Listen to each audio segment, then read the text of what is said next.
नमस्कार दोस्तों, स्वागत है आपका इस चैनल पर जिसका नाम अर्पण ब्लॉग है। तो दोस्तों, इस चैनल पर आपको हमेशा मस्ती मजाक तो सारी चीजें जरूर दिखती है, लेकिन आज हमारा देश बहुत दुखी है। हमारे देश में लाल किला के पास में एक अटैक हुआ है, टेरर अटैक। तो वो हमारे पूरे देश के लोगों को एक सदमे में डाल रखा है। हमारे देश के अंदर इतना इतना भयंकर टेरर फैल सकता है, इस बात का अंदाजा भी नहीं लगा सकते थे। वो भी दिल्ली, जो कि एक राजधानी है हमारे भारत का, एकदम सेंसिटिव जोन, जहां पर हमारे मंत्रालय हैं, जहां पर हमारा मंडपम है, यहाँ पर ऐसे क्षेत्र में इतने बड़े हमला होने का मतलब बहुत भारी संकट है हमारे भारत में। और अगर ऐसा हमला हो रहा है तो आप अंदाजा लगा सकते हैं कि हमारा देश कितने खतरे में। अब ऐसी चीजों को उपजने का कारण पे चर्चा करेंगे, और ये जो कारण है इसके उत्पन्न होने का क्या कारण बना है, इस पर डिस्कस करने वाले हैं। और इससे जुड़े लोगों के बारे में आज हम लोग डिस्कस करने वाले हैं, और इसका हल क्या निकाला जा सकता है इस पर हम डिस्कस करने वाले हैं। तो हमारे साथ हमारे मित्र आदर्श पांडे जी हैं। इनके साथ हम आपसे इसके बारे में डिस्कस करने वाले हैं। तो चलिए शुरू करते हैं, आप जुड़े रहिएगा लास्ट में वीडियो तक। आपका स्वागत है हमारे चैनल पर। तो आज हमारा देश जो है इतना दुखी है। मतलब ये 10 नवंबर 2025 में ये जो घटना हुई है लाल किले के पास, टेरर अटैक हुआ है आईईडी के रूप में। उसमें जो वो केमिकल पाया गया था, हुंडई का i20 कार था दोस्तों। और एक ऐसा क्षेत्र था बहुत, वहां पर जहां पर भीड़ भाड़ का इलाका होता है दिल्ली में, ऐसे क्षेत्र में इतनी बड़ी घटना को आप किस नजरिए से देखते हैं? आप इस पर थोड़ा डिस्कस दीजिए, आप बताइए, अपना राय दीजिए। नमस्कार दोस्तों। तो आपसे मैं अपने भाई आज अर्पण जी से पूछता हूँ, लाल किला पे जो ब्लास्ट हुआ है उसके बारे में अपनी क्या राय देंगे। तो सर बताइए, आप लाल किला ब्लास्ट के बारे में क्या कहना चाहेंगे। तो मित्र, हम आपको बता दें और अपने प्यारे देशवासियों को बताना चाहते हैं कि एक बहुत दुखद घटना है जो हमारे भारतवासियों के लिए एक शोक का विषय है।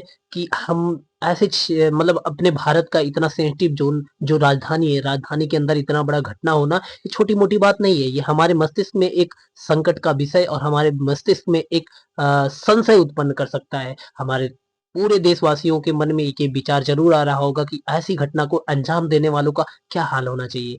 तो और ऐसे अधिकतर आप घटनाएं सुनते होंगे तो ये टेरर अटैक ही माना जाता है। जो बाहर से घुसपैठिए होते हैं हमारे देश में, वो आते हैं। और तो ये जो घटना हुआ था मित्र, ये 10 नवंबर 2025 को हुआ था। और ये शाम के टाइम में 6:50 के करीब वही मतलब लाल किला मेट्रो स्टेशन के पास, गेट नंबर 1 के पास ये घटना हुई है। और इसमें केमिकल के रूप में आईईडी मिला हुआ था, और हुंडई का i20 कार था। जो कि ये कार थोड़ा अब हाईलाइट हो जाएगा इस मुद्दे से। तो लेकिन ये बहुत दुखद घटना है।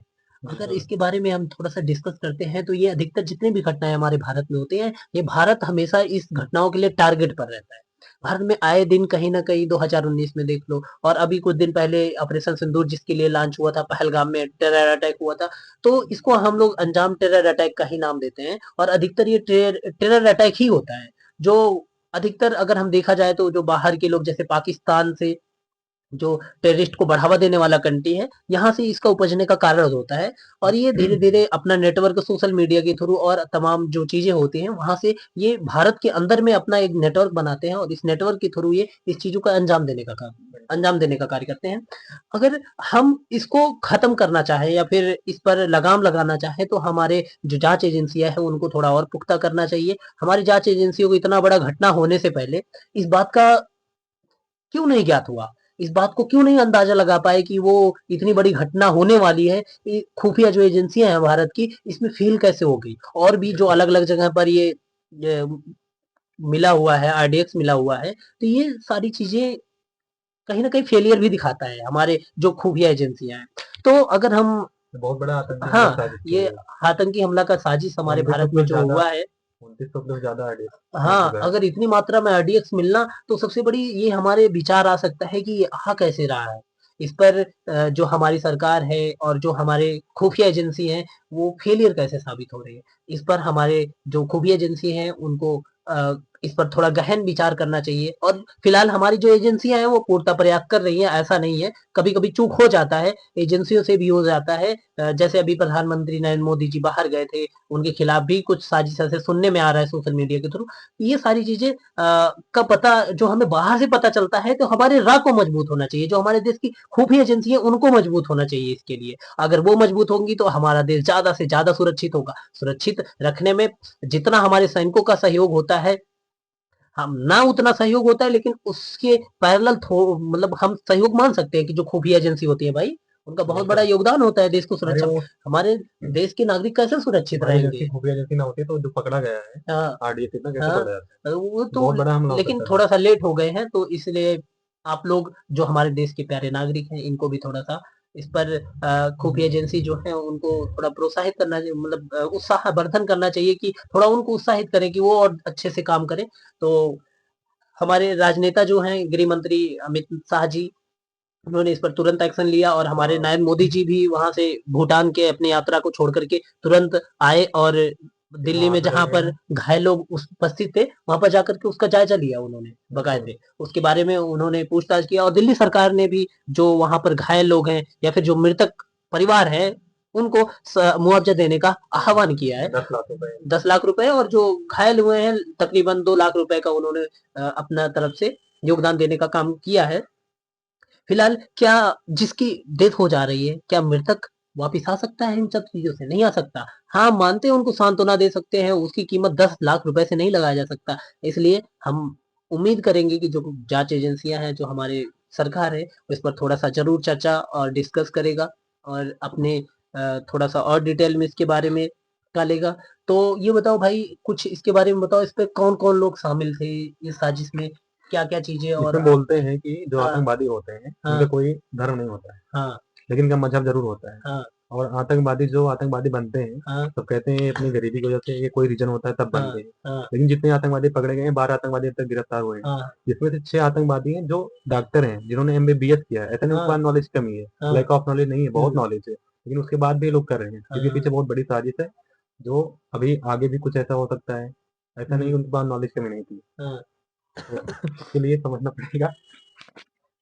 तो इसमें कुछ नाम बताओ जो संदिग्ध के रूप पर, मतलब संदिग्ध के रूप में हमारी एजेंसी या जांच एजेंसी जो है वो सामने लेकर के आएंगे।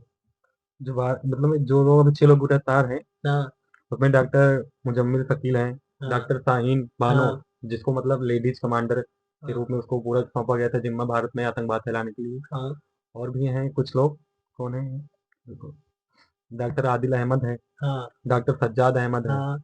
और और ये हाँ, 1 मिनट दोस्तों, इसको बता दें, ये सब नव युवक हैं, ये युवा बिल्कुल। हैं, और युवा इस तरफ अग्रसर हो रहा है। ये हमारे हमारे ग्लोबल तौर पर देखा जाए तो ये हमारे वैश्विक स्तर पर सभी देशों के लिए खतरा है, हमारे भारत के लिए नहीं, सभी देशों के लिए मुश्किल है। तो इस पर हम सभी देशों को टैग करेंगे, और जितने भी कंट्रीज हैं इस पर एक्शन लेने के लिए उनको जरूर हम एक बार अपना सलाह देंगे कि आप जरूर लीजिए। कहीं आज ये भारत में हो रहा है तो कहीं अमेरिका, और भी अलग अलग जो सुपर पावर कंट्रीज माने जाते हैं उनमें भी हो सकता है, ऐसा नहीं है। चाइना जो आज उनका फेवर लेता है, हो सकता है कल चाइना पर भी ये अटैक हो सकता है।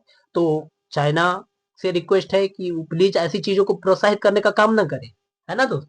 बिल्कुल क्या आगे बोल रहे हैं तो इसके बारे में, लेकिन फिर ये कैसे कैसे हुआ, थोड़ा डिटेल दो इसके बारे में, कैसे कैसे इस पर साजिश, कैसे कहाँ क्या चला? और हाँ, इस पे कुछ पद यात्रा से रिलेटेड कुछ चीजें बोल रहे थे, साजिश। फरीदाबाद में हाँ हुआ ना ये साजिश घटना? में। में हुआ। हाँ तो हो सकता था उसमें भी ब्लास्ट करने की कोशिश हो सकती थी, क्योंकि वहीं से पकड़ा गया था इतना बड़ा, हम्म, लोगों के ऊपर टारगेट कर सकते हैं।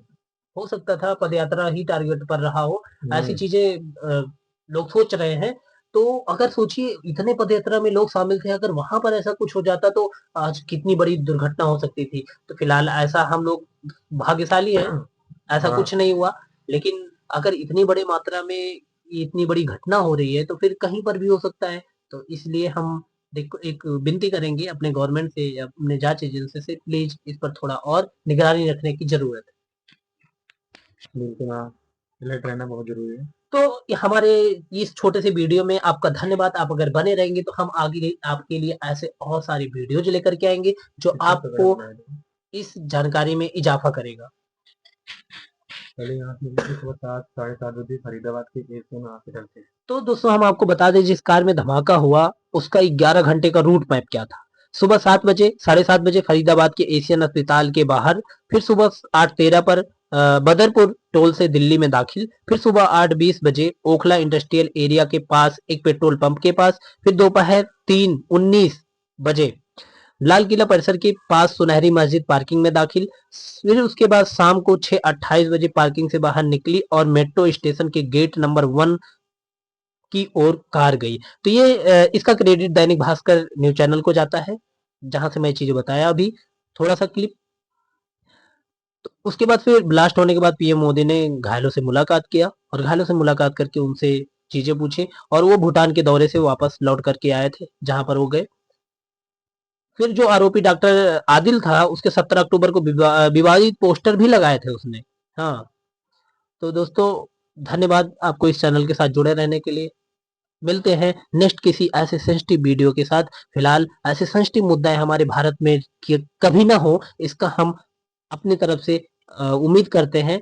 लेकिन अगर ऐसी घटनाएं कभी होती है तो सबसे पहले हम आपको इस पर थोड़ा सा डिस्कस जरूर करेंगे। लेकिन आप भी अगर कुछ ऐसी चीजों से थोड़ा सा भी ज्ञात है तो आप जरूर जांच एजेंसियों, खुफिया एजेंसियों को इन्फॉर्म करिए। धन्यवाद, मिलते हैं अगले वीडियो।